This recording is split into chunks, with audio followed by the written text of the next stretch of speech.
Hi, and welcome to today's video.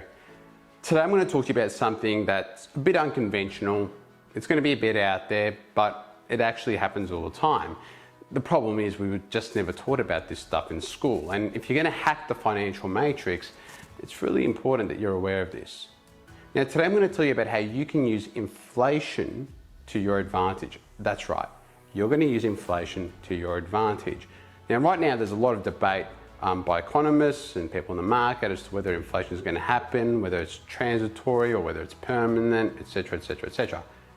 Let's just cover the concept of how you can use inflation to your advantage, because if it does eventuate, you'll be able to use it.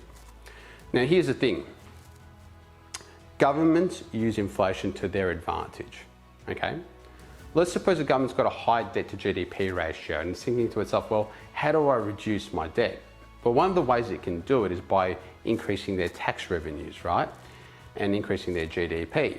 And the way they can do that is by causing inflation to occur. And one of the ways you can do that is by having a combination of low interest rates, QE or quantitative easing, stimulus programs, etc, etc. I hope all this sounds familiar.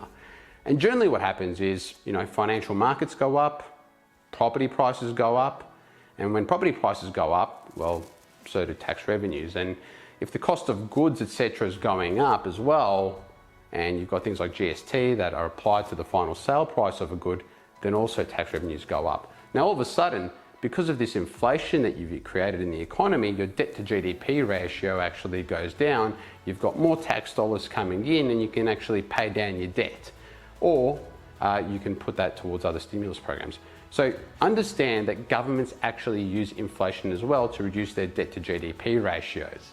So that's number one. Governments do it. There's also a way you as an individual can take advantage of this as well. So let's look at a business example. How can a business take advantage of this situation? Well, for example, or even someone that owns an asset. Let's suppose you've got a business that's doing $2 million in revenue, okay? And let's suppose, for example, that you're making about $400,000 in profit and you've got a bank loan of, say, $1 million. Now, let's suppose your bank loan was done at a fixed interest rate of 4%. And at the time, inflation was 1%. That means the bank was making a real return of 3%, 4 minus 1. Now, let's move forward a year and let's suppose that during that course of that year, inflation actually goes up to, say, instead of 1%, goes up to 3%. Okay? Now, all of a sudden, the bank is making a real return of 1%. 4% minus 3, real return of 1. If you're a savvy business owner, what you would be doing is you'd be increasing your sale price by 3%. So from $2 million to $2,060,000. And you'd maintain the same percentage of margin, but your dollars in terms of margin would go up and your dollars in terms of revenue would also go up. Now all of a sudden, your debt to revenue and your interest to revenue ratios have dropped. So your debt actually is in fact cheaper to pay off than what it was before. And that's all simply because of inflation.